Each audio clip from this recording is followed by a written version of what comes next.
Hey everyone, Elizabeth here. The last laugh delivers stories that leave you speechless. If you're here for it, hit subscribe and let's go. My name is Jessica Morgan, and I'm 31 years old.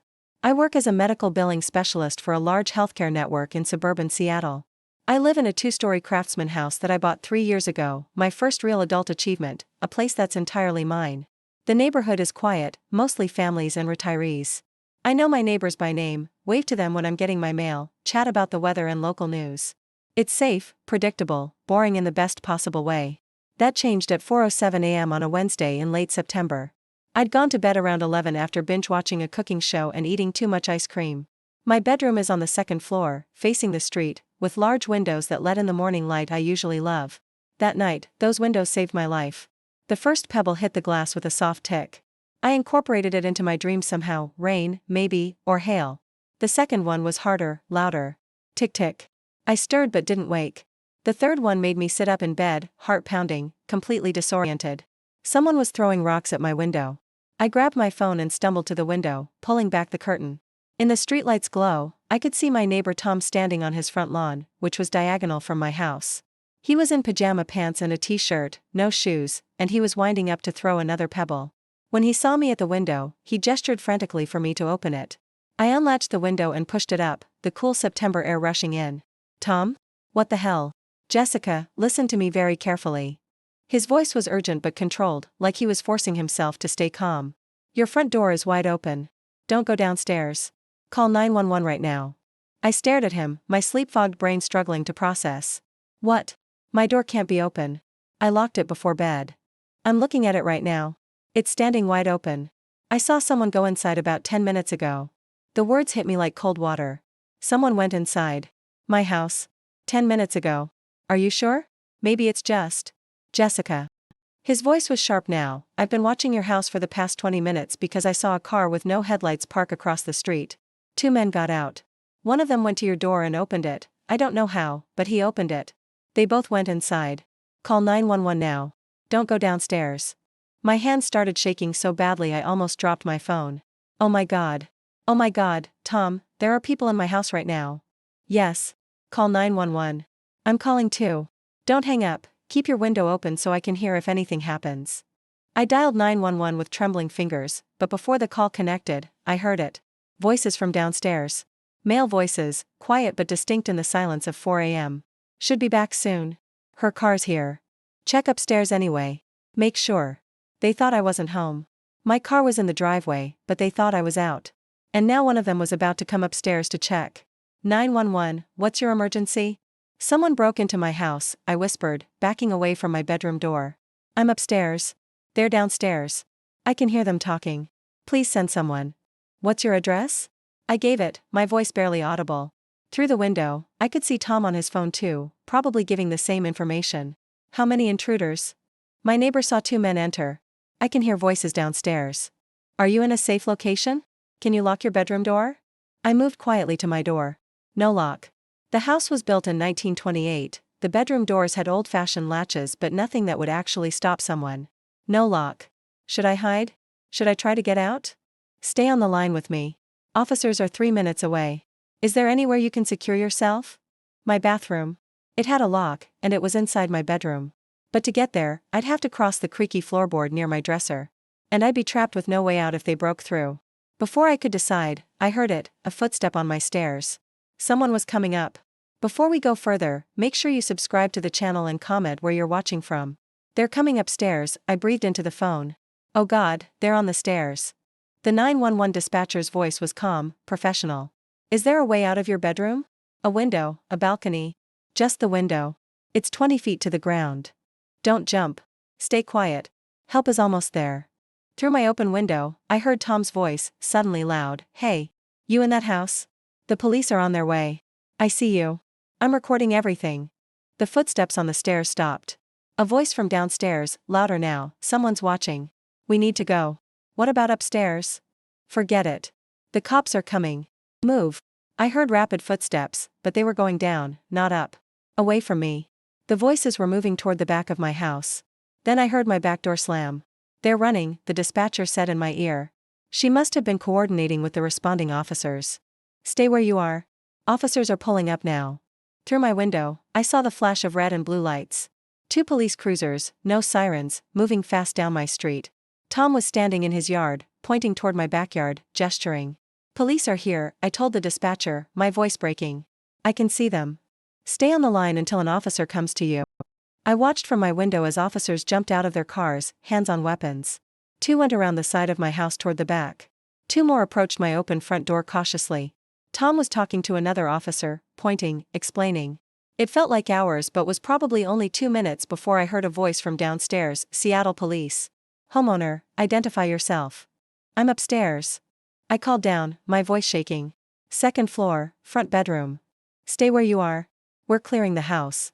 I sat on my bed, phone still pressed to my ear, and listened to the officers move through my home. I heard them calling out as they cleared each room: kitchen clear. Living room clear. Dining room clear. Finally, footsteps on the stairs, but these were different, measured, professional. "Ms. Morgan?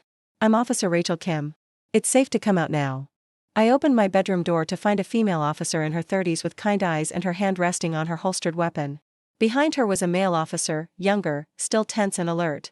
"Are they gone?" I asked. "We're still searching the perimeter, but they fled through your back door. We found it standing open." She gestured for me to follow her downstairs. "Let's get you out of the house while we finish processing the scene. Can you walk?" My legs felt like jelly, but I nodded. I followed her down the stairs, my hand gripping the railing. My house looked normal, nothing broken, nothing out of place. But knowing strangers had been walking through it, touching my things, waiting for me. Officer Kim led me outside, where more police vehicles had arrived. Tom hurried over, his face pale with concern. "Jessica, thank God. Are you okay?" "I think so. Tom, thank you. If you hadn't seen them, if you hadn't woken me up. I couldn't sleep. I've had insomnia for weeks." He laughed shakily. "I was reading in my living room, and I saw this car pull up with no lights on. Something about it felt wrong. Then I saw them get out and head straight for your door." A detective approached, a tall black man in his 40s wearing a jacket that said detective across the back. "Ms. Morgan? I'm Detective Marcus Webb. I need to ask you some questions." "Mr. Patterson," he nodded at Tom, "you too. But first, Ms. Morgan, I need you to look at something." He led me around the side of my house to my back door. In the growing dawn light, I could see it standing open, but it wasn't damaged. No broken window, no splintered wood. "Does this door lock properly?" Webb asked. "Yes. I check it every night." "Did you lock it last night?" I thought back. I'd locked the front door, definitely. The back door? "I think so. I always do." Webb crouched down, examining the lock with a flashlight. "There are tool marks here. They picked the lock. Professional job, too, barely any scratches. These weren't random burglars." "What do you mean?" He stood, his expression serious. "Random burglars don't pick locks this cleanly, and they don't target homes at 4 a.m. when they think someone might be coming home. They choose empty houses, daytime when people are at work. This was different." "Different how?" "I think they were waiting for you specifically." The words made my blood run cold. Why would anyone wait for me? I'm a medical billing specialist. I don't have enemies. I don't have anything valuable. "That's what we need to figure out. Let's go sit down, and you can tell me about your life, your work, anyone who might have a reason to target you." We sat in the back of an ambulance while a paramedic checked me over, elevated heart rate, mild shock, but otherwise okay. I wrapped myself in a blanket they'd given me and tried to think of anyone who might want to break into my home. "Exes?" Webb asked, notepad ready. "I dated someone 2 years ago. Michael. But we ended things amicably. He's married now, has a baby. We're still Facebook friends." "Anyone at work? Conflicts, disagreements?" "No. I work from home mostly, and when I do go to the office, it's just me and 2 other billing specialists. We barely interact." "Any recent large purchases, inheritances, lottery winnings?" "I wish. No, nothing like that." Webb frowned, tapping his pen against his notepad. Then he looked at Tom, who'd been hovering nearby. "Mr. Patterson, you said you saw them arrive. Can you describe the vehicle?" "Dark sedan, maybe a Honda or Toyota. I'm not great with car models. It had a dent in the rear bumper, driver's side. No front license plate." "Did you see the men clearly?" "Not really. It was dark. Both wearing dark clothes, maybe hoodies. One was tall, maybe 6 feet. The other was shorter, stockier." Another officer approached Webb and whispered something to him. Webb's expression darkened. "Ms. Morgan, can you come with me? We found something inside." My stomach dropped. I followed him back into my house, now marked with evidence tags and crawling with crime scene technicians. He led me to my home office, a converted bedroom on the first floor where I worked. My desk drawers were open. Papers were scattered across my desk. My laptop was moved from its usual position. They were looking for something specific, Webb said. This is the only room in your house that was searched. Everything else is untouched. What do you keep in this office? Just work stuff. Medical billing files, spreadsheets, insurance claim data. Is any of that sensitive? All of it is protected health information. HIPAA covered. But it's all encrypted on my laptop. The paper files are just my personal notes, nothing with patient names or sensitive data. Webb examined the papers on my desk. These notes, what are they about? I looked closer. They were my analysis notes from last week. I'd been reviewing a series of claims that had been flagged by our fraud detection software. Large claims, all from the same network of medical facilities, all within a 3-month period. I was reviewing potentially fraudulent claims. It's part of my job. We look for patterns that suggest billing fraud, duplicate charges, unbundled services, charges for services that weren't provided. Did you find fraud? I found patterns that suggested it. I sent my report to my supervisor 4 days ago. She was supposed to forward it to our fraud investigation unit. Webb pulled out his phone and stepped away, making a call. When he came back, his expression was grim. I think we found your motive. These men weren't here to rob you. They were here to access your work files. The realization hit me like a physical blow. Someone wants my fraud analysis? Or wants to destroy it? Or wants to know how much you've discovered? This is bigger than a simple home invasion. He paused. I'm calling the FBI. Medical billing fraud is federal jurisdiction, and if someone's willing to break into your home over it, we're talking about serious money. The next few hours were a blur. FBI agents arrived. I was interviewed 3 more times, each time going deeper into the details of my work, the specific claims I'd flagged, the facilities involved. Tom was interviewed separately about what he'd seen. Around 9 a.m., an FBI agent named Sarah Cortez sat down with me in my living room.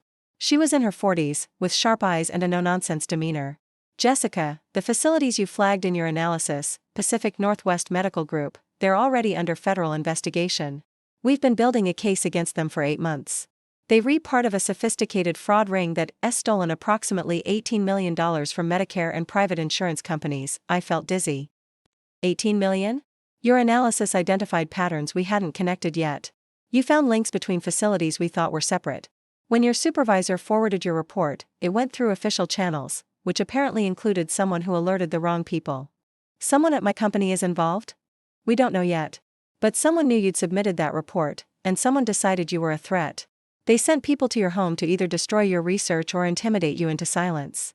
Before we go further, make sure you've subscribed and told us where you're watching from in the comments. But I heard them talking.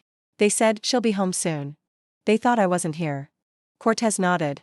We think they were planning to wait for you. To confront you directly, perhaps threaten you or worse. When your neighbor started making noise and mentioned police, they panicked and ran. So Tom really did save my life. Almost certainly. If they'd found you alone, if there hadn't been a witness. She didn't finish the sentence. Over the next several hours, FBI agents went through my office thoroughly. They copied my hard drive, photographed all my notes, interviewed me about every detail of my analysis. They found fingerprints throughout my office, prints that didn't match me or anyone who had legitimate access to my home. Detective Webb pulled me aside around noon. We found the vehicle. Dark Honda Accord, abandoned 3 blocks from here. Stolen plates. We're processing it now. Did you find them? The men? Not yet. But we will. We have Tom's description, we have security footage from your neighbor's Ring camera that caught them approaching your house, and we have their fingerprints. These guys aren't professionals, they left evidence everywhere. By 2 p.m., I was exhausted, running on adrenaline and too much coffee. Tom had gone home to sleep but had made me promise to call if I needed anything. My house was still a crime scene, so the FBI arranged for me to stay in a hotel for a few nights. Agent Cortez drove me there herself. I know this is overwhelming, she said as we drove. But you did important work. Your analysis is going to help us take down a major fraud operation. I just did my job. I had no idea it would lead to this. That's how it usually happens. Someone doing routine work notices something off, and it unravels a whole criminal enterprise. You should be proud. I'm terrified. That's valid too. But we're going to protect you. We're posting agents outside your hotel. We're accelerating our investigation so we can make arrests quickly. These people won't have time to come after you again. 3 days later, I was sitting in my hotel room when Cortez called. We got them. Both men who broke into your home. They were picked up trying to leave the state. They're already talking, making deals. And we've arrested the head of Pacific Northwest Medical Group, Dr. Raymond Foster. He's the one who ordered the break-in. Why? Why would a doctor risk everything over a billing analysis? Because your analysis was going to cost him $18 million and his freedom. He's facing decades in federal prison for fraud. He was desperate. Desperate people make bad decisions. What happens now? Now you testify before a grand jury. You explain your analysis, show your work. Foster and his associates go to trial. The two men who broke into your home get reduced sentences for cooperating. And you get your life back. It wasn't quite that simple. The grand jury testimony was nerve-wracking. The trial took 9 months. I had to relive that night over and over, explaining to lawyers and judges and juries what I'd heard, what I'd seen, what I'd felt. But in the end, justice was served. Dr. Raymond Foster was sentenced to 22 years in federal prison. His associates received varying sentences. The two men who'd broken into my home, identified as Marcus Chen and David Rodriguez, low-level criminals hired for $5,000 each, got 3 years and a plea deal for their cooperation. Tom became one of my closest friends. He still jokes that his insomnia saved my life. I tell him he's a hero, and he waves it off, embarrassed. But it's true. If he hadn't been watching, if he hadn't thrown those rocks at my window, if he hadn't called out and scared them away. I don't finish that thought anymore. It's too dark. A year later, I still live in the same house. I upgraded every lock, installed a comprehensive security system with cameras covering every angle, and joined a neighborhood watch program. I don't work from home anymore. I insisted on an office workspace where my files are secure and my safety isn't compromised. And I learned to trust my neighbors, to pay attention to warnings, to take threats seriously even when they seem impossible. Agent Cortez told me something during one of our last conversations. You're alive because multiple things had to go right. Tom had to be awake. He had to be watching. He had to trust his instincts about that car. You had to wake up to the sound of rocks on your window. You had to listen to his warning instead of going downstairs to check on things yourself. Any one of those dominoes falls differently, and we're having a very different conversation. She's right. Survival is often a matter of inches and seconds and small decisions that feel insignificant in the moment. Tom's decision to stay up reading because he couldn't sleep. His decision to watch that suspicious car instead of ignoring it. His decision to throw rocks at my window instead of just calling 911. My decision to open the window and listen instead of dismissing him as crazy. All of those tiny choices, made in the space of minutes, saved my life. I'm Jessica Morgan. I'm 32 now. I'm a medical billing specialist whose routine fraud analysis accidentally exposed an $18 million criminal enterprise. I'm a woman who survived a home invasion because her insomniac neighbor threw rocks at her window at 4 a.m. And I'm someone who learned that the most ordinary people can be heroes, that doing your job with integrity can make you a target, and that listening to warnings, even strange ones that come in the middle of the night, can mean the difference between life and death. If this story moved you, subscribe and tell me in the comments where you're watching from. And if you ever find yourself in a situation where something feels wrong, when someone tries to warn you, when your instincts scream danger, listen. Trust those instincts. Take precautions. Tom's rocks on my window were the sound of someone caring enough to get involved, to risk looking foolish, to do something instead of nothing. His warning gave me the seconds I needed to call for help instead of walking downstairs into danger. Listen to the warnings. Trust the people who try to help. Pay attention when something feels wrong. Your life might depend on it. Mine did.